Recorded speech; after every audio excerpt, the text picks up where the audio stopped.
Hey everybody, welcome back. I'm continuing my quest to string 300 rackets at home in 2025 with racket number 176, a Dunlop FX700 strung with Tecnifibre NRG2 16 gauge at 54 pounds. This is a new client for me. She said she normally gets her racket strung at the country club, but was having a hard time getting in contact with somebody to get one strung this weekend. So on a couple of recommendations from other clients and some of my friends, she called me. She was previously playing Wilson NXT in these rackets, but I don't carry NXT.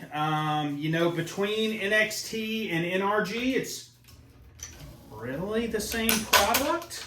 So I just carry the NRG because when I started kind of narrowing down my string selection a few years ago, a lot of my clients were coming from one of the shops in downtown that carried Tecnifibre strings. So most of them were using NRG rather than NXT. And even the few people that were playing NXT were willing to switch to NRG because it's the same.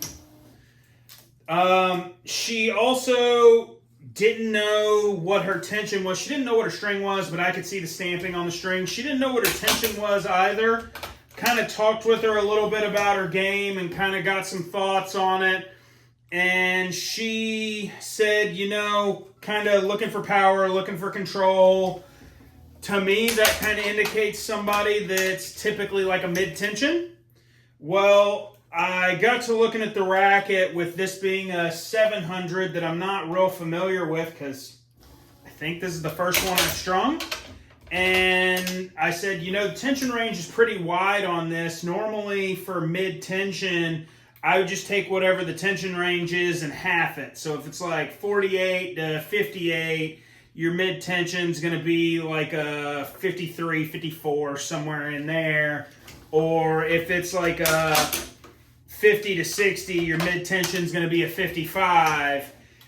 This racket's mid-tension is actually 50. The tension range on this racket is 40 to 60 pounds. It's got a really wide tension, and I think I ran into that with another Dunlop on video a while back and kind of gave my thoughts on it then, but gave her the thought today that Dunlop started doing that super wide range because people were playing in the 40s anyway, and they wanted to make it obvious that it's okay to do that. So they went with a super wide range. So kind of what I talked her through is, look, 50 for a full bed of multi-filament in a 107 isn't exactly what I think of when I'm thinking of any sort of control. And your standard mid-tension, as I discussed, is typically with other manufacturers somewhere between 53 and 55 pounds with most modern frames. So I said, why don't we go 54 and call that kind of mid-tension for this first try while we're trying to get it dialed in, because I would rather it be a little tight and her have to hit the ball a little harder than it be a little loose and everything fly and she just can't control it at all. She also said, because she showed up with two rackets, but one, the frame was cracked down here at the actual throat. She asked for a possible recommendation for her next racket because she's now down to one and needs to get a second one for league matches just in case something happens to this one like that other one and it just breaks. I'm not incredibly over familiar with the Dunlop line. I figured if they made an FX700 and it's oversized, they probably made an oversized of the SX line. Got to looking, doesn't seem to be the case that they make an oversized in the SX line. When I was talking to her, I said, if you're happy with this one, there's no real reason to switch. you can just pick up whatever the newer version is, particularly if you like the feel of the Dunlops, because I found they have a fairly specific feel. If you like that feel and you're happy with your play, just go ahead and pick up the next one, call it good enough, and let's just fine-tune your string. And she said, well, maybe do that, but I may try some demos. And she said that really she's looking for a little more power. And after kind of talking strings, I'm translating that as she's looking for a little more plow through rather than like general power, because she didn't want to just like loosen the string bed to generate more power. So what I got out of that, this is a 9.3 ounce frame, I think is what it advertises as. Kind of what I got out of it was she's probably looking for something with a little more mass. She said she's a 3-5 women's player and likes to play baseline tennis, so probably looking for a little more mass. My suggestion was try the FX700 because her contact point, while oddly low in the string bed, like definitely like right here in the string bed, which to me is pretty low, it was very consistent. Like the strings were mashed right there. She had a very consistent wear pattern there. So to me, she probably could go down in head size and it's not going to be a big issue. She's not going to lose a whole lot because if you're mashing multi-filament strings like that in one area and it's like super defined, you're striking the ball okay. Most people don't leave them in just for eons and eons to get that kind of wear. Typically, if you're creating that wear, it's because you're hitting the ball well. Told her, you can go down to the 500. The biggest problem with that is it's going to be over an ounce heavier than this racket, so it's going to be a little less maneuverable potentially. But at the same time, the balance point shifts, so maybe it's not. But I think she's going to demo. I'm going to talk to her when I see her again because I got to looking and it looks like right now, because Dunlop's about to flip this particular line over, that the FX700 and even the 500s are on sale on Tennis Warehouse for $150. So if she wants to stick with what she's got, she can make an upgrade fairly economically, to be honest. And if she doesn't really want to switch frames but wants to try something different, maybe we can try adding a little just strategic mass to the racket to give her that additional plow through that she's looking for without sacrificing most of the playability characteristics of this racket and without bumping it up a full ounce on the racket. We could just put a little bit on there to increase the stability. If you have any ideas for what she should upgrade to, let me know. I mean, there are a few options like in this kind of 107-ish range. Like she could go like, do they still make the Clash 108 or just the Ultra 108? I'm sure Wilson has a 108-ish frame. I think they used to make a Clash 108. And then there's like the E-Zone oversized that she could go into. Like there are a lot of rackets that are similar enough that I think she could try from another brand to kind of get what she's looking for. But again, Dunlop has a pretty distinct feel, in my opinion. So if you're okay or even enjoy that feel, may as well kind of stick with it to me.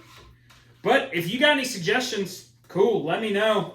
Oversized rackets aren't really my thing. If we were talking like you're asking questions and you're like, well, I play a Pure Drive 100 and I hit the ball real hard and I like it a lot, but it's maybe not as spin friendly as I would like and maybe not as maneuverable as I would like, well then you got lots of options there. You can go from, if you want to stay in brand, you could go from the Pure Drive to the Aero, and I would honestly suggest the Aero 98 because It's going to be even a little more maneuverable, still spin friendly, and still has a rather large sweet spot for a 98. You could go Extreme MP, you could go Extreme Tour, or I guess now they've renamed it Pro after abandoning the Pro and then turning it to Tour, and now they're back to Pro again. You'd end up with a 98 instead of 100, but it's still fairly powerful, spin-friendly racket. It's also a really good racket for customization because the weight tends to come in low and the swing weight tends to come in low, so it's a pretty good platform to get a lot out of. You could also go from the Pure Drive to a Burn or an Ultra or even a V-Core 98 or 100 to generate some more spin. Or if conversely you were in like an Arrow and you feel like it's a rocket launcher and all you can do is spin the ball, which is the problem I personally have with the Arrow. I couldn't end points come into the net because I couldn't flatten the ball with it. It just naturally wanted to spin it. And granted, this was 2015 Arrow, so maybe the first generation where it was super open when they switched to the Skip 7 and 9. But I would turn around off of that and say, you know, try a Pure Drive, try an E-Zone, something that's a little more dense through the middle so it's a little more controlled, a little less spinny, but still has good pop. I mean, I'm just, as a generality, much more familiar with players' rackets rather than all of the various recreational rackets, because I've spent so much time stringing college and pro stuff. You don't see any of the oversized stuff there to really speak of. I mean, I can get on the internet and I can search and I can look, but I don't have that hands-on experience. So if you have that hands-on experience and you've got any ideas, you started in the FX700 and have since transitioned to something else, oversized or not, let me know in the comments what you think. I mean, I think she's truly open to suggestions and just wants to play good tennis. And again, like I said, her contact point on this racket before I cut it out was excellent, so I don't really have any skepticism on moving her to a 100. It's not like the folks that are playing the 115s and hacking everything, and they could hit the racket for 112 years and you'd never know where they actually hit the ball because it's all over the place. This woman has a very consistent, very nice contact point, even if it is a little low in the string bed. So I think she could kind of play anything and be reasonably successful. And, you know, that's what demoing's for, regardless of what the recommendation is from myself or somebody watching.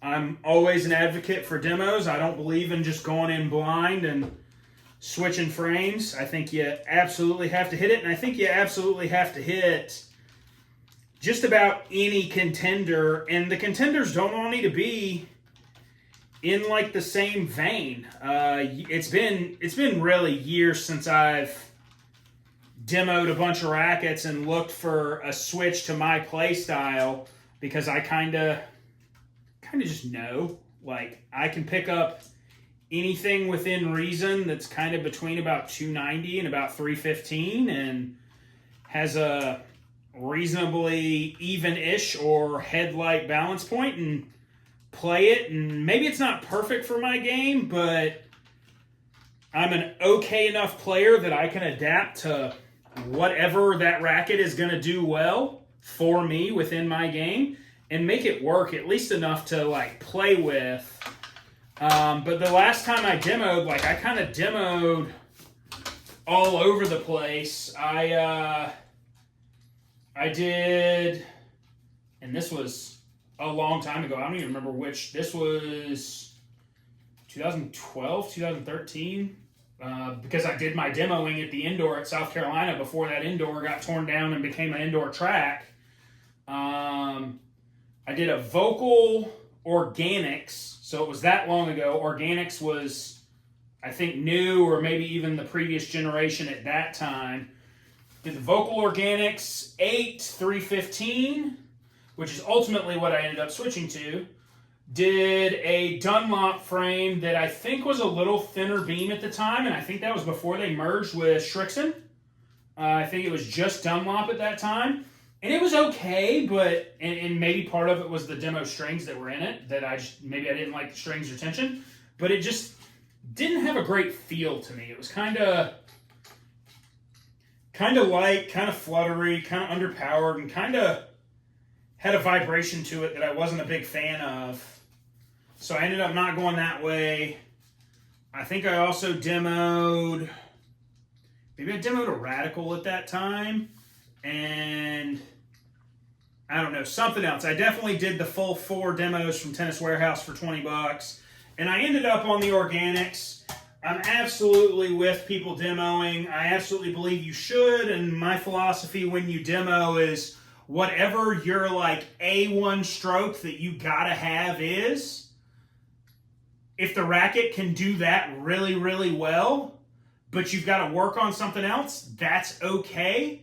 You don't want the racket to do everything else well, but then you got to work on your A1 stroke, if that makes sense. Like for me, it's my serve. I can hit flat, I can hit kick, I can hit slice, and I can move the ball around the box, and that's my biggest weapon is my serve. So for me, I judge a racket based on my serve because I kind of make anything work with ground strokes. And with a little additional weighting and a little change in weighting, I can make anything work with volleys. But if something is excellent off the ground, but I can't maneuver it overhead, I'm losing a large part of my game. Particularly in singles where you're serving every other game. If your serve is your best shot and it suffers immensely because the racket doesn't line up with your game, you're really limiting yourself for the sake of better ground strokes when realistically through 3-0 and 3-5 tennis, I was kind of up 30 love on my serve almost every time before I started because I was going to get like 2 free points, whether that was an ace or an unreturnable serve or them hitting it right to my partner at the net and them having an easy put away. I was going to win a couple points like right out of the gate. So the serve was a big thing for me, and I think that's how everybody should judge their racket is whatever your best shot is. If that's your backhand, if that's your serve, if it's your forehand, whatever. If the racket works super well for that and boosts that shot, but you have to work on another aspect of your game, it's still probably a fit. But Racket 176 on the year complete. Dunlop FX700 NRG2. If you liked what you saw today, if you liked my ramblings about Dunlop and Tecnifibre and Wilson and my own demoing journey and my lack of oversized racket knowledge, excellent. Like the video, subscribe to the channel. If you would like to get your own racket strung, please reach out to me. My website and my Facebook are going to be linked in the description. I'd love to string a racket for you. Thanks for watching. See you next time.